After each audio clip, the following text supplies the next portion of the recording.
Por favor, perguntas, gente. Só para começar aqui, a aula, então, do dia 10 de setembro, aula da manhã, segunda parte, tá? Vamos começar com perguntas aí do que a gente viu ali até agora, dessa última parte aí que a gente viu.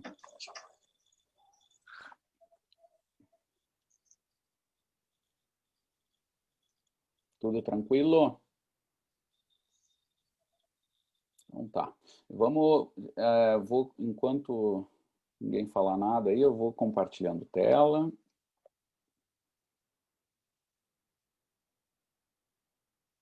Só para recapitular, né? Apareceu aqui a miniatura. Deixa eu salvar isso aqui, fechar.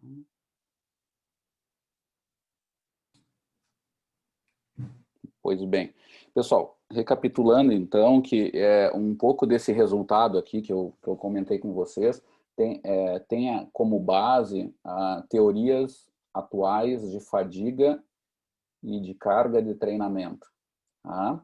Especialmente a teoria psicobiológica proposta por Marcora, pelo professor Marcora. Tá? Vamos lá. O professor Marcora, tive a chance de conversar com ele mais de uma vez, um cara fantástico, assim, trabalhou com o professor Fábio Nakamura, acho que no estágio de doutorado, algo assim, do professor Nakamura, e é um cara extremamente inteligente, assim, e com uma proposta muito inovadora sobre essas questões de fadiga, assim, bastante inclusiva, porque ele não detona o metabolismo, por exemplo, ele consegue entender bem a atualidade do modelo, do que se está se estudando, e no modelo dele interpretar em conjunto com as questões da psicologia, assim, resumindo. Ele, em outras palavras, de forma muito resumida e até arriscando errar, ele vai dizer que os limites de exercício e, portanto, inclusive as cargas de treinamento que podem levar as pessoas a overtraining, etc., elas são moduladas por um problema do sistema nervoso central, como um receptor de muitas informações, inclusive metabólicas, que vão nos indicar os limites de exercício, que vão fazer um somatório lá dentro do sistema nervoso central para nos indicar o fim a diminuição de ritmo ou o limite de exercício, né, por exemplo. Pessoal, vamos lá. Vamos continuar então com essas bases biológicas. Agora eu vou mostrar para vocês o seguinte. Aqui eu tenho um gráfico de percentual de melhora de um treino de resistência geral. Então imaginem um programa de caminhada e corrida, tá, ao longo dos meses de treinamento, tá, e o quanto eu vou melhorando. Então tem ali uns dados bem simplistas, né? Melhoras depois de 4 meses de em torno de 5 a 10%, 7%, vamos colocar assim. Depois, a 8 meses ali, eu tenho um pouco abaixo de 15%. E depois, a 12 meses, eu tenho duas colunas, que vão ver essa diferença ali de adaptação que aparece nesses dois grupos. O que acontece, gente? Aqui se avalia, na verdade não são dois grupos, são duas maneiras de avaliar o mesmo grupo, vamos colocar assim. Eu verificar a adaptação de resistência, tá, nesse tipo de treino que eu comentei para vocês, que seria muito parecido com natação, remo, todos esses exercícios de resistência geral, tá? Mas eu avaliando o VO2 máximo versus o limiar anaeróbico, ou avaliações que me dão essa informação de limiar. Podem ser mais indiretos, como por exemplo, o Concone ou velocidade crítica, que são testes de campo, mas que representam esse marcador, até avaliações laboratoriais mesmo, tá? Que é velocidade associada ao segundo limiar ventilatório ou ao primeiro limiar ventilatório. Tá? Qualquer um desses marcadores de desempenho. O que esse gráfico nos mostra, pessoal? Que é o mesmo grupo, as mesmas pessoas treinando, sendo avaliadas dessas duas formas. Elas nos mostram questões que são interessantes para o treinamento. E aqui é num grupo inicialmente destreinado, tá? Não são caras que vêm, atletas, coisas assim, que vêm de treinos de anos. Não, são caras zerados, ou seja, com muita adaptação no início e tal. O que ele nos mostra, gente? Que até mais ou menos 8 meses, o VO2 máximo ele é um marcador bom de adaptação de resistência. Tá? Mas quando esse cara, depois de 8 meses, eu não posso dizer mais que esse cara é destreinado. Esse cara já é de um nível recreacional até. muitas vezes entram nesse acordo. Ou caras que estão ligados à saúde, mas são treinados aerobicamente. 8 meses de treino é um bom tempo já para as adaptações. E aí o que começa a acontecer, pessoal? O VO2 começa a ser limitado. Tá? Eles podem ser melhorados depois ao longo de anos, mas sempre em percentuais menores e também tem seu teto de adaptação. Tá? E hoje o que se sabe, inclusive, agora pegando um outro grupo, pegando atletas de altíssimo nível, é que não é de hoje, é muito antigo, né? Mas acho que tem mais de 30 anos essa mensagem, que se sabe que o VO2 máximo ele não é um bom marcador de desempenho para grupos homogêneos, que significa o seguinte, tu pega lá os 50 melhores do mundo numa certa prova, tá? Da IAAF lá, de corredores de 10 mil ou meia maratona, tá? Os 50 melhores. O VO2 máximo não se correlaciona em nada com desempenho. O que se sabe é que esses caras têm que ter um bom VO2. E para esses grupos ali tem que ser mais de 60 de VO2. Né? Agora, ele não define desempenho. E isso pode ser visto também em grupos mais iniciantes, como esse que eu estou mostrando aqui na figura. Né? O VO2 ele se estabiliza e ele não é um bom marcador de desempenho até cardiorrespiratório geral.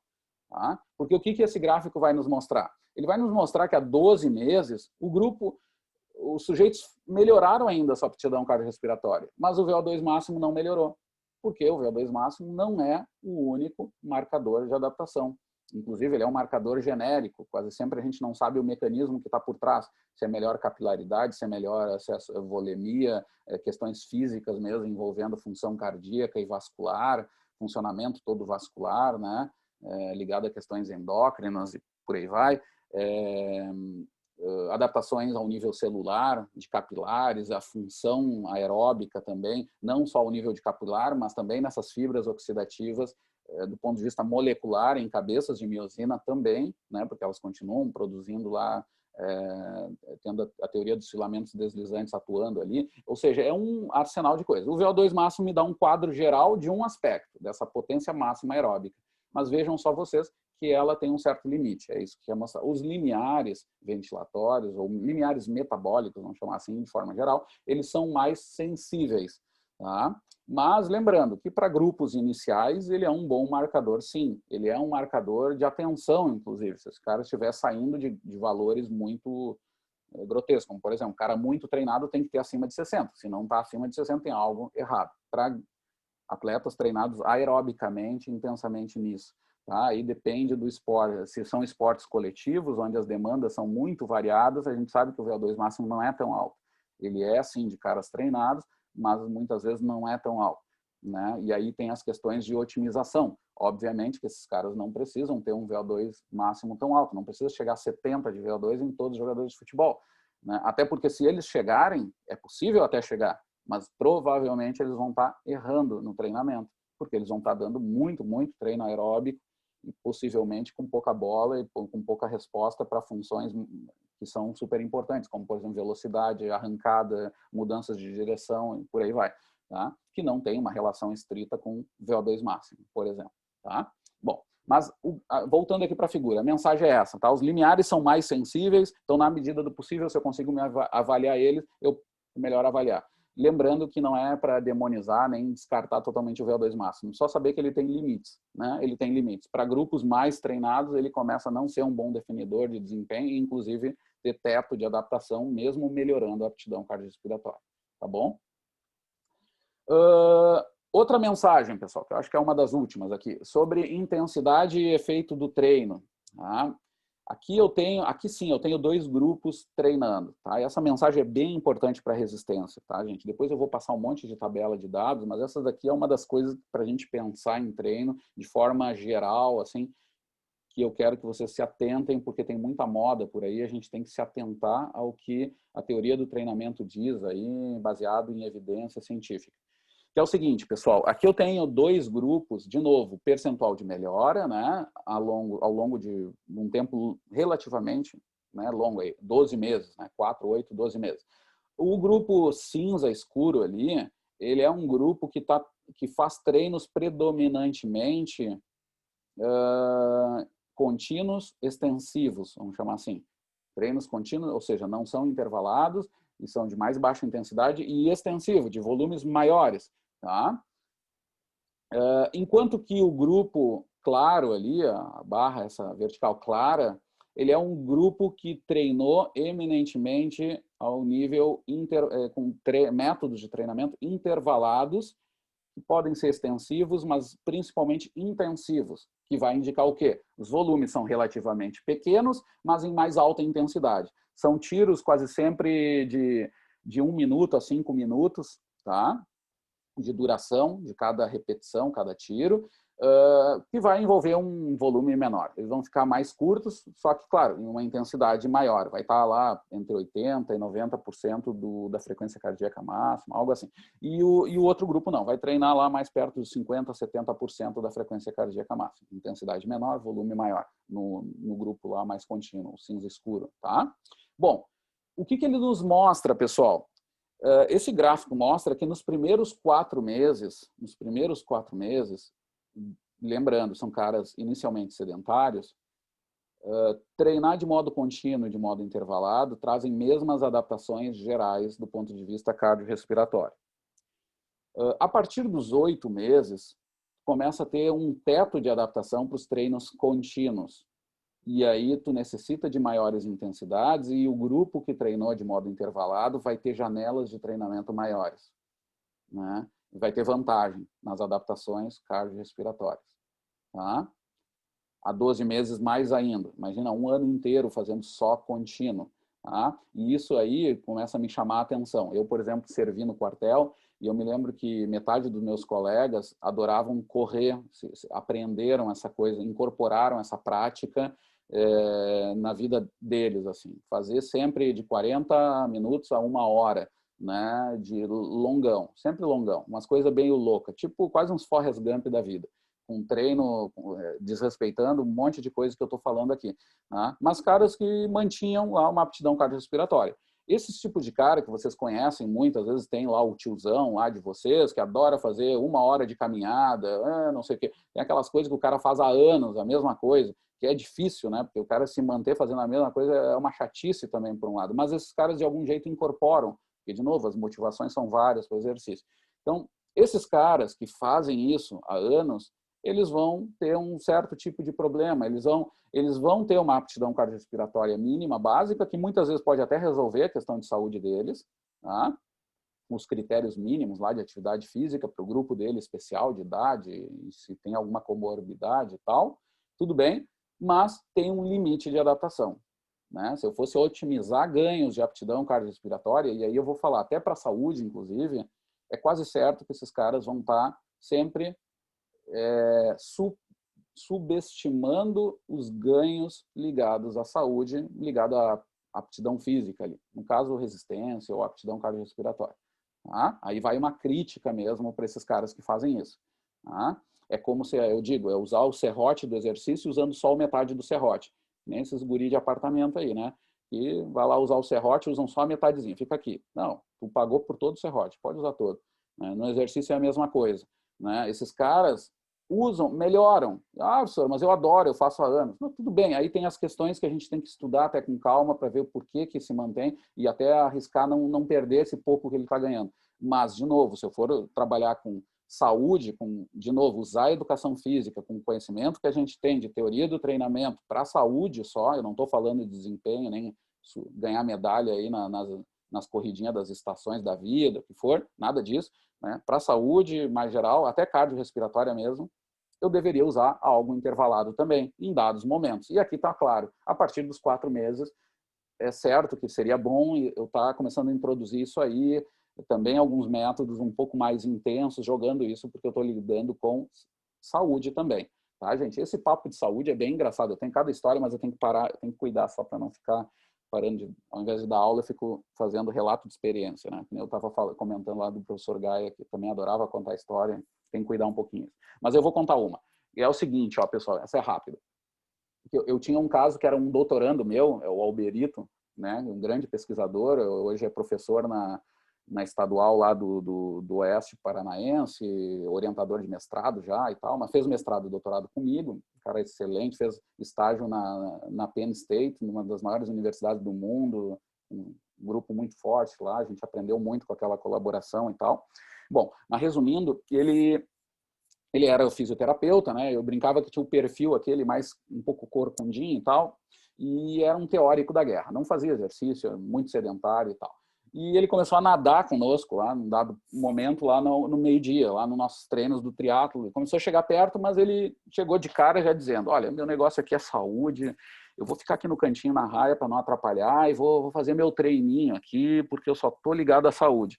E no começo é aquela coisa, deixa ele molhar a bunda, ganhar um pouquinho de experiência, né? E fazer os treininhos dele, que é aquela coisa que a gente vê muito, até via em alguns projetos de extensão antigamente, não vou dar nome aqui, que era assim, os caras ficar na borda ali, dele conversar. E de vez em quando fazer uma piscina, daqui a pouco para, e isso é bem comum em alguns centros de treinamento aí de saúde. Né? O cara vai lá e se alguém incomodar ele, não, eu tô aqui para saúde, é só para conversar, eu tenho que me desestressar. Essa terapia dos caras, que é muito legal, né? A gente sabe, é um centro de convivências muito bom, né? A piscina, ainda mais com a temperatura mais quente, né? Porque o cara fica parado, tem que estar com a água quente, senão vai passar frio, né? Então, é aquela coisa legal, né, gente, de centro. Mas de aptidão cardiorrespiratória, era uma piada. E aí, o que acontece? Eu falava com o Alberito, ao longo de meses, começou a passar, o Alberito, quem sabe treina com a gente aqui, e vamos lá, né, cara? E ele se negava. E ele sempre me dizia essa coisa, que eu ouvia até do meu irmão, por exemplo, umas coisas muito antigas, de não, mas eu não quero fazer intensidade, porque a gente fazia muito tiro e tal. Eu disse, não, meu negócio é saúde, né? Era saúde daquele jeito, treinava só a língua, né? Resumindo, meses, assim ele passou. Eu acho, vou chutar, talvez arriscar errar um pouquinho, mas não é muito. É um ano ele ficou daquele jeito, né? A aptidão cardiorrespiratória dele era ridícula, porque ele nadava mais de uma piscina, estava morto igual que nem no primeiro dia que ele tinha chegado, assim, resumindo, tá? Até que um dia eu meio que convenci ele, não sei por que cargas d'água, eu mostrei que tinha caras também muito destreinados, que nem ele, que começavam, eu mesmo, que não era nenhum exemplo, então fora brincadeira, né? A gente estava aqui com a ideia de inclusão mesmo, de introduzir as pessoas para o esporte e tal. Bom, ele aceitou. Em questão de 3 meses, o que ele evoluiu, gente, foi uma coisa enorme. Assim. Com a questão de grupo envolvendo, claro, tinha os colegas, tem uma teoria sobre a resistência que eu falo, que eu nunca vi isso bem escrito, mas que é importante lembrar, que é o fator o atrator, né? Tu ter caras que nadam perto de ti, treinam perto de ti, com ritmos mais fortes, isso te leva, tem um atrator ali de adaptação, que é algo que a psicologia um dia vai entender melhor isso e vai marcar isso. Inclusive, a gente faz pares de treinamento nas equipes, na nossa de triatlo, para exatamente isso, para guiar os caras que a gente quer subir, né? Então, os caras que estão nadando comigo, geralmente são os caras bem novatos, assim. Eram os Alberito da vida, nadavam comigo. Eu era melhor do que eles e nadavam comigo. E esses caras, rapidamente, me alcançavam o meu nível. Né? Quando eles começavam a alcançar meu nível, eu parava de nadar com eles, porque o objetivo era melhorar eles eram os atletas da equipe. Né? E aí começava a nadar com os caras sérios mesmo. Daqui a pouco vinha outras topeiras lá e vinham nadar comigo. E assim a gente ia escalonando nessa ideia de atrator. Tá? Mas, de qualquer jeito, eu quero falar que em 3 meses ele teve melhoras significativas, absurdas, né? Mas também treinando de modo intervalado, mas tudo regulado, gente, sem magia. Não quer dizer que era 100%. Aí eu vou fazer o meu discurso mais importante dessa figura aqui, que é o seguinte, gente, quase sempre para atividades terrestres, começar treinos ligados à saúde com intervalados de alta intensidade é um erro. Eu vou arriscar pelo que é mais... Ah, professor, mas está lá o artigo com sedentário que os caras fizeram, aqueles estudos ótimos de 8, 12, 16 semanas, né? Milagroso, que mostrou melhora e tal. Sim, tem várias evidências pequenas, mas evidências que mostram que em algum momento, em dadas condições, em dado grupo de treinamento, tu tem alguma adaptação melhor com treino intervalado de alta intensidade, os HIITs da vida, vou resumir um pouco, do que treinos contínuos e tal. Vários estudos desses são mal formulados, né? Já tem erros de carga de treino enorme, tá? Mas alguns deles até são bem formulados e mostram alguma vantagem. Mas também tem vários estudos que mostram que não tem diferença, os caras melhoram igual. E quando melhoram mais, também está bem acima dos níveis mínimos de adaptação que são necessários para a saúde. E aí que eu coloco assim, tomem cuidado, gente. Assim, ó, tem muita moda aí de treinamento com resistência, que é aqueles negócios de... Tem até aqueles treinos lá que os caras entram numas baias lá, nos bretes de tipo de boi, né? Lá da campanha, sabe? Os caras começam o treino num lado e fazem 16 minutos, ele faz toda a sessão. É uma espécie de coisa que eles chamam de smart, não sei o quê, que é bem pouco inteligente quase sempre. É muito inteligente sempre para o dono, né? Porque quase sempre precisa pouco professor, porque o cara é que nem um bicho de cara, ele vai pulando de exercício em exercício, né? E há tantos exercícios, o cara também tem que fazer lá umas intensidades mais loucas ainda e se der até gritar, que nem faziam lá os body jump, né? No minuto 4.11 lá, tu grita, uhul! E tudo isso parece ajudar bastante. O que acontece, pessoal? Imagina trabalhar nessas condições que a gente tem hoje de modernidade, de estresse, os caras tudo estressado, acelerados, tu chegar para treinar em 15 minutos no grito e na porrada, né? Que eu não tenho problema, eu adoro até esse tipo de treino. Mas imagine só fazer isso com aquele bancário que está 30 anos sentado numa cadeira, com a barriga do tamanho de um bonde, e aí tu fazes só essas coisas, grito, grito, grito, 15 minutos, feito, vai.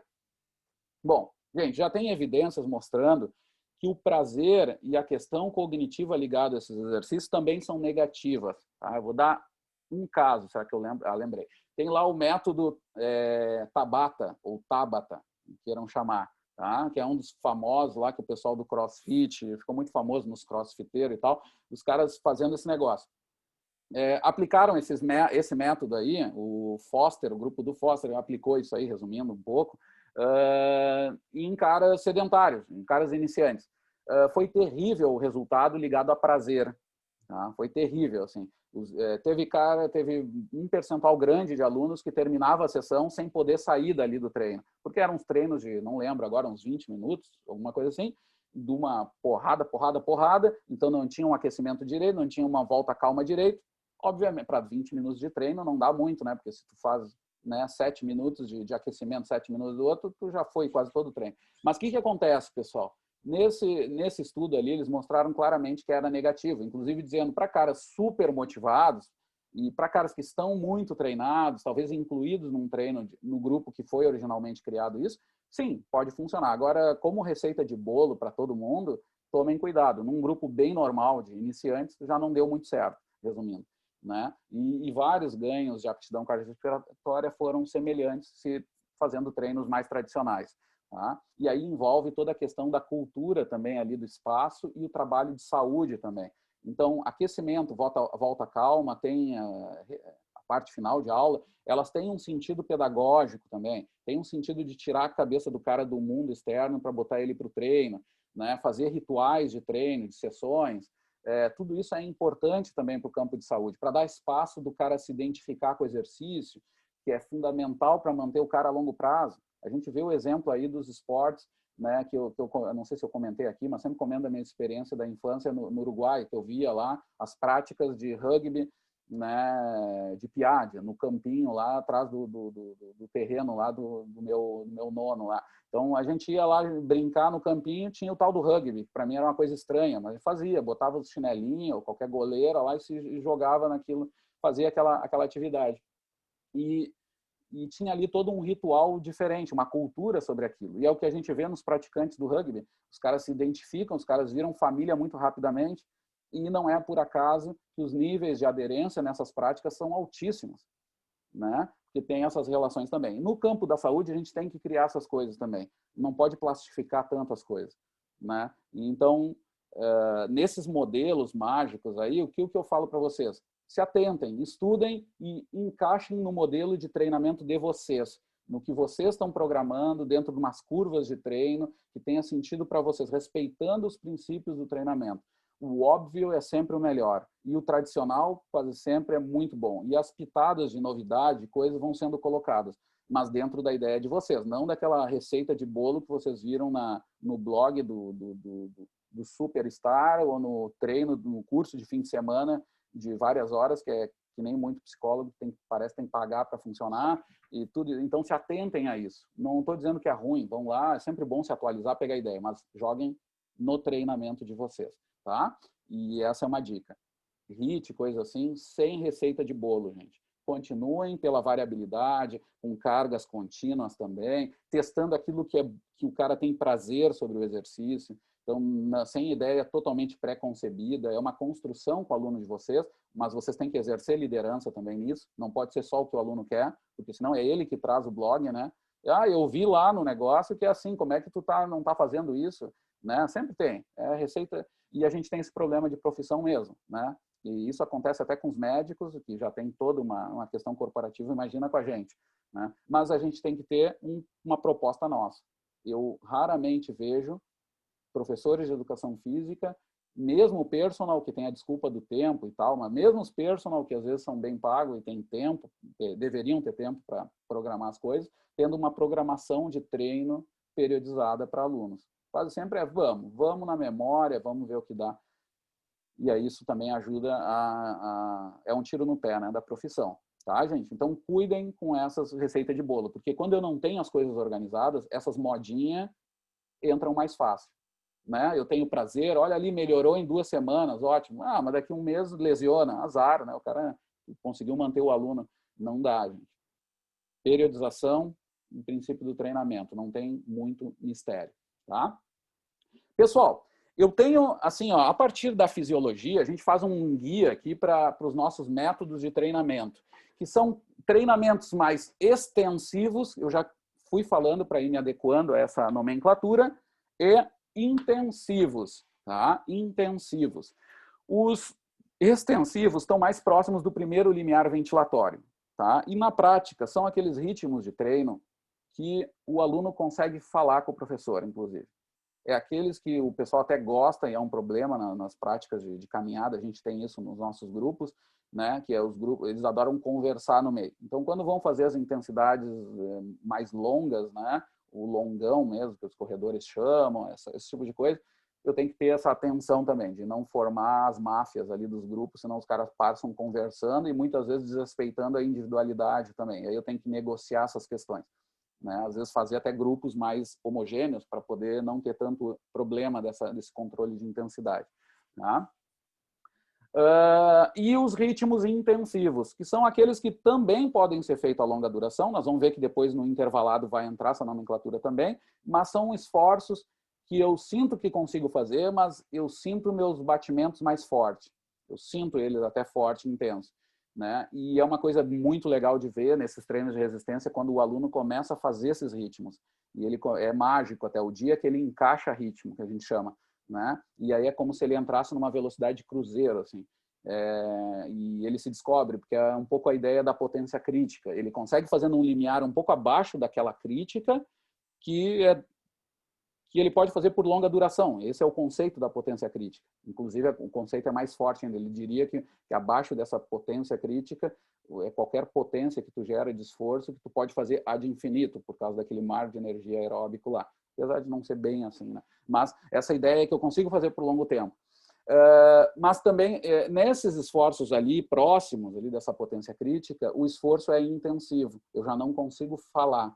É aquilo que eu comentei para vocês. Na prática, quase sempre o aluno ele tá ofegante e consegue falar alguma palavra. Ok, tudo bem. Coisa assim, mas com alguma dificuldade. Tá? Vou mostrar para vocês que também vai ter um paralelo com esses dois, extensivo e intensivo. Até agora eu falei de modo contínuo. Então, eu vou poder fazer continuamente mais de 10 minutos de exercício de modo extensivo e intensivo. Os dois vão ser importantes nos treinos de resistência. Aqui eu já falo para vocês de modo geral. Vai depender das provas, claro. Se o cara for um meio fundista, vai fazer menos os extensivos, coisas assim. Mas mesmo nesse grupo, ele também vai fazer um pouco de extensivo. Eu vou jogar com predominâncias ao longo do ano. Tá? Vai ter isso. Mas também eu vou ter esse par de análise extensivo e intensivo para treinos intervalados. Né? Quando eu fraciono o treino, faço tiros, né? Que eu comentei para vocês, que aí obrigatoriamente vem uma nova informação, que é a informação dos intervalos, né? Entre repetições e entre séries. Que as séries, lembrando, é aquela regra mágica, vai ser quase sempre entre 3 e 5 minutos.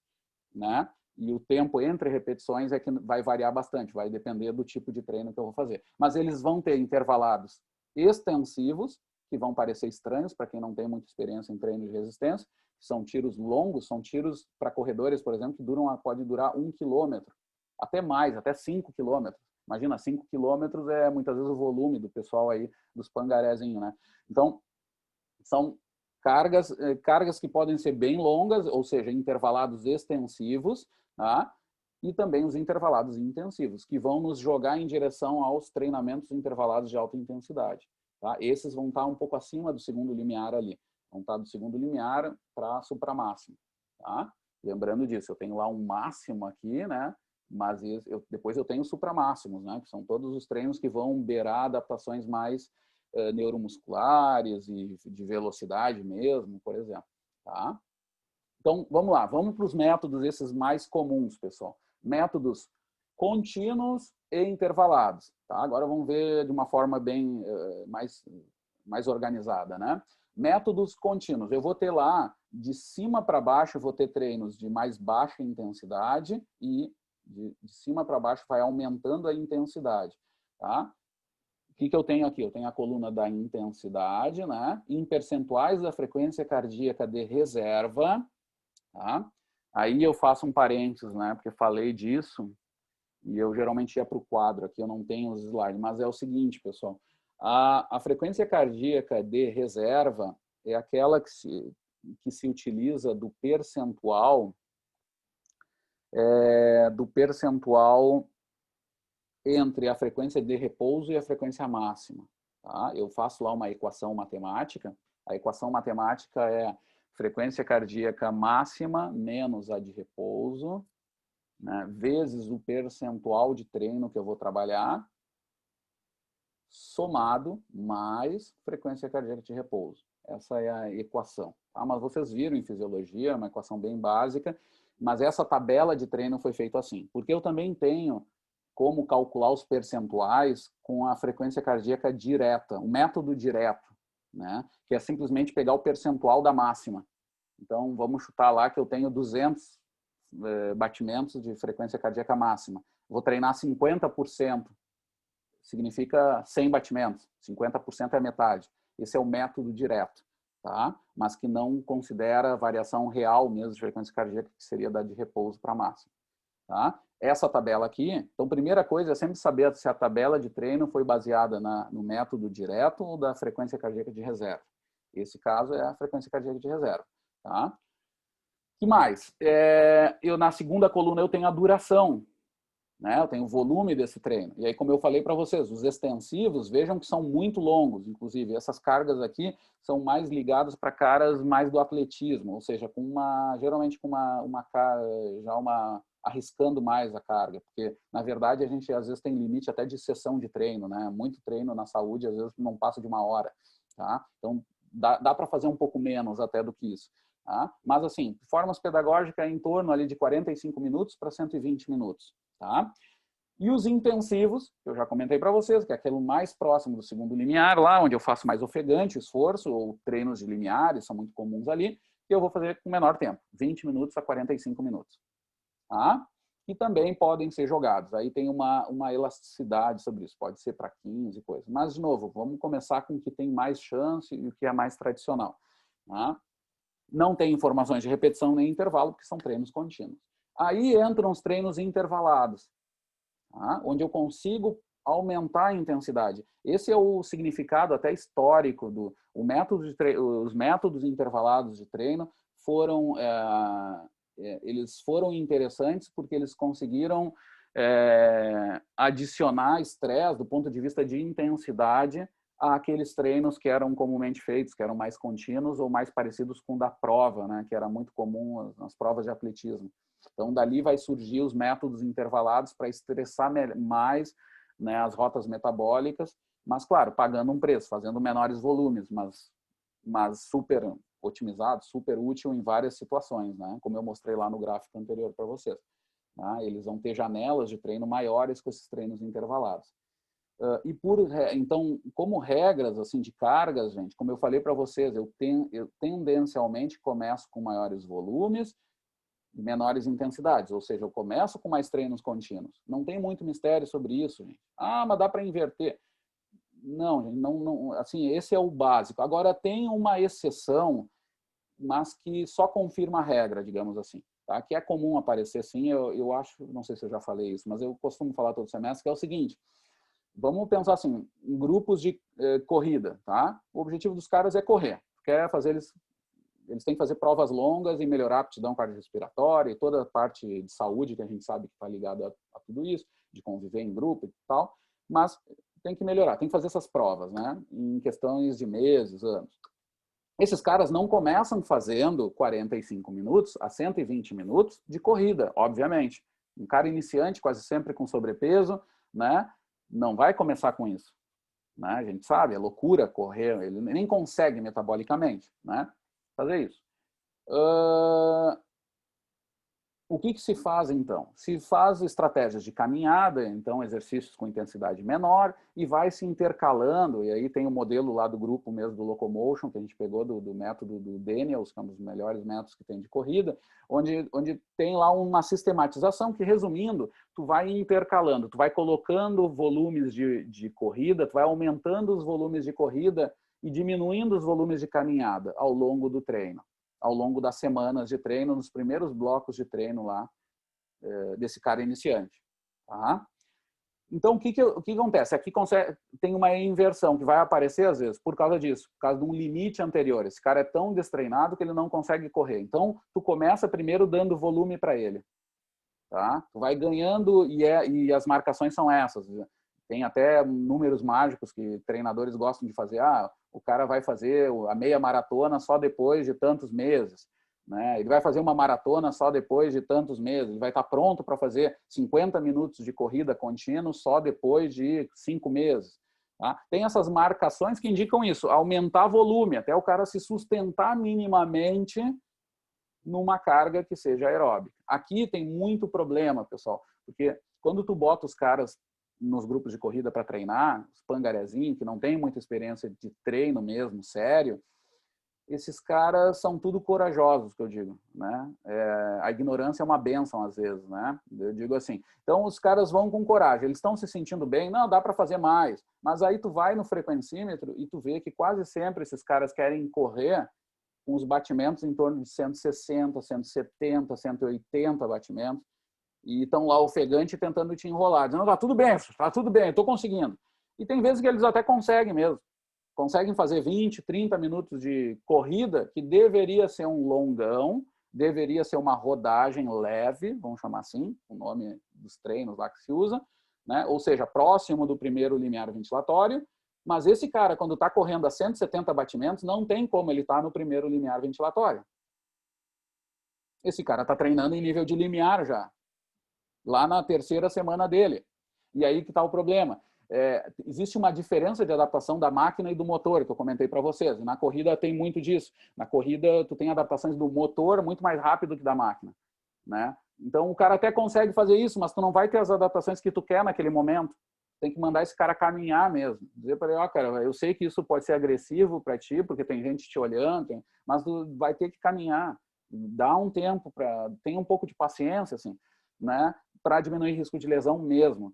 Tá, gente? O papo não é porque eu trabalho com saúde e eu não quero que esse cara corra nunca, porque isso é contra a minha filosofia de vida. Nada disso, é saúde mesmo, ligado à questão racional de diminuir risco de lesão, manter a aderência desse cara, porque se ele estiver lesionado, tu sabe como é que é a bagunça que é no treino dele. Então, tudo isso, gente, tem que ser levado em consideração. Mas lembra, muitas vezes eu tenho que alcançar volumes. Isso aparece no treino também de força.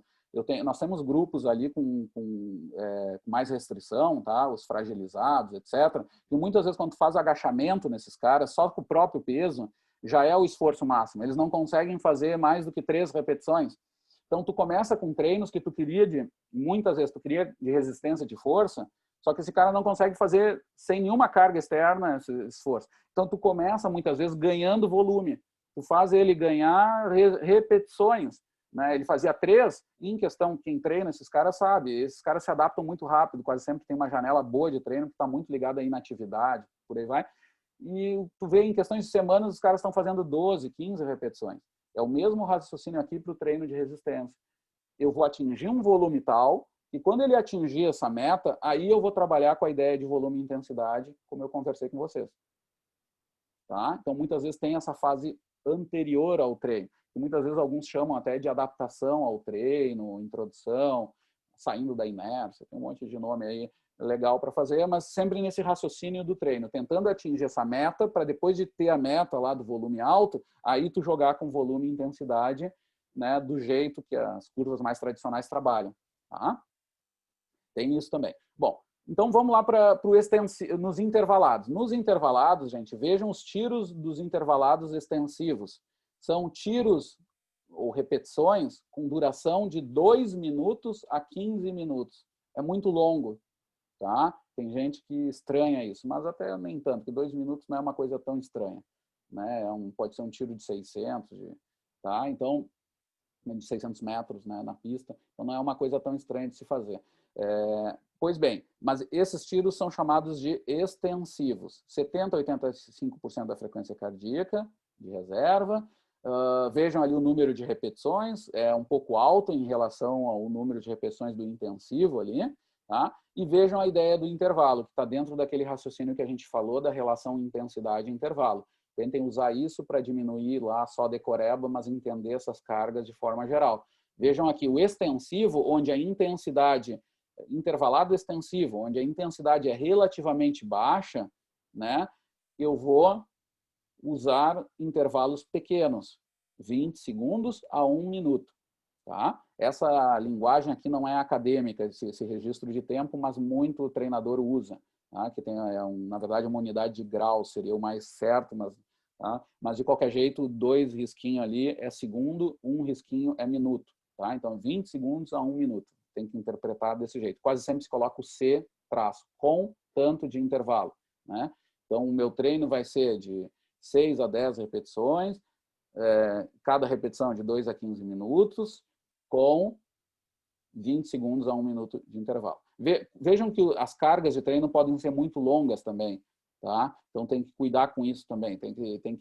Então muitas vezes em alguns programas de treino vai ser bem cortado essas repetições e o tempo da duração vai ser menor do que os 15 minutos, tá? Porque 15 minutos já vai dar um volume bom para esse cara.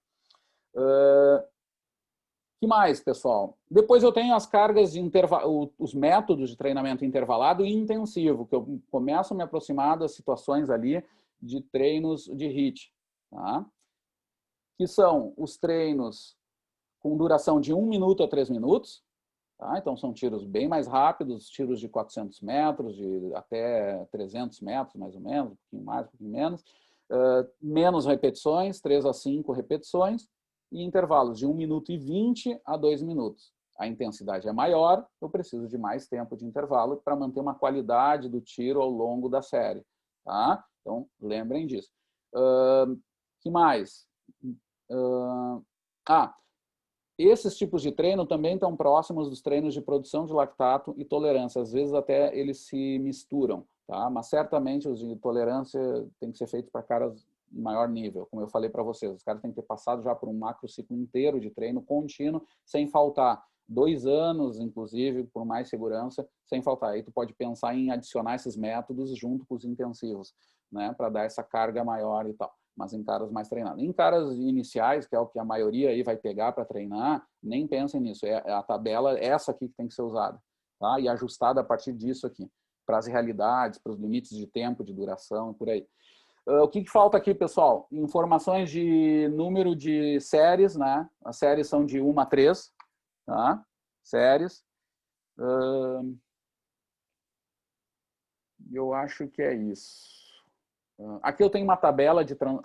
um cuidado com essa tabela, lembrando lá que o professor Cruel diz, frequência cardíaca tem furo. Então, esses percentuais são altamente modificáveis ao longo do treino. Eles funcionam bem para caras bem treinados. Conforme caras mais destreinados. Em caras mais treinados, os percentuais de frequência cardíaca vão se elevar em relação ao máximo. Claro, vai mudar menos dos intensivos, porque lembrem, quanto mais chega perto do 100%, menos alteração tem na frequência cardíaca.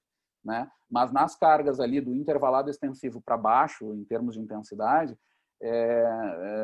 pode mudar bastante esses percentuais e os caras estarem na mesma. Aí eu vou precisar de marcadores de lineares ligados a essa frequência cardíaca. Então, frequência cardíaca associada ao segundo limiar ventilatório, com cone, um teste de esforço lá de laboratório, vou anotar a velocidade crítica ligada à velocidade linear e por aí vai, tá?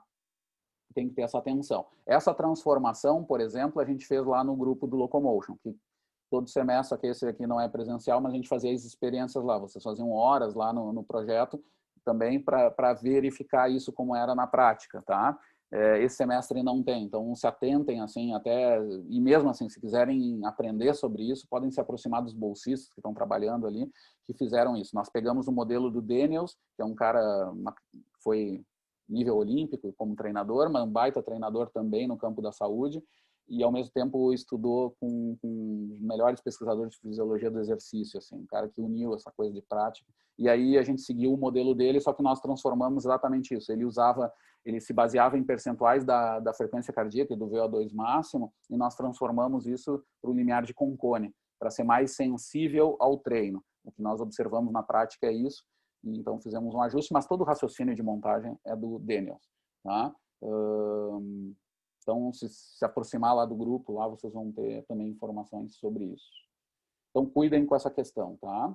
E aqui eu tenho uma tabela só de transformação, que é mais de curiosidade. Isso aqui eu nem cobro como material e tal de avaliações, mas é só para uma transformação ali das... eu tenho o percentual do VO2 máximo, avaliado em laboratório, digamos assim, e aí eu tenho os percentuais de frequência cardíaca baseados no método da frequência cardíaca de reserva e baseado na frequência cardíaca direta, tá? Que é o FC max ali, tá? No método direto, então, seria isso. Então, eu tenho ali, vejam que os percentuais do método direto são mais altos, são bem mais altos. Nas baixas intensidades, a diferença é bem grande. Depois, quando vai se aproximando do máximo, a diferença não é tão grande, mas ainda tem ali uma diferença boa. Então, é só esse fator de transformação. E a do método direto coincide com a dos percentuais de VO2. Tá? Ela coincide quase sempre, tá? Mas em média sim. E esse grupo seria para grupos mais iniciantes, teria essa relação. Muito bem, pessoal. Paramos por aqui então. Paramos nesse slide, a aula de hoje. E sabe que eu nem lembro se eu gravei essa aula, mas devo ter gravado, né? Vou parar o compartilhamento. Ah, sim, tá aqui. Vamos parar a gravação então de hoje.